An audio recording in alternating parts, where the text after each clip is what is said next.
আমি এই হাদিসটির প্রেমে পড়ে গেছি।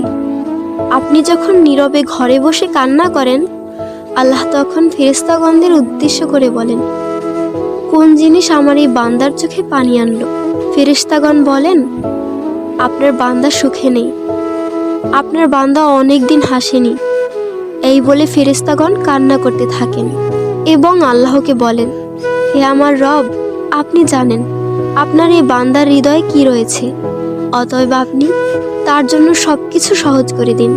আল্লাহ বলেন, আমার এই বান্দা এমন কিছু জীবন থেকে হারিয়ে ফেলেছে যা সে অধিক ভালোবেসেছিল।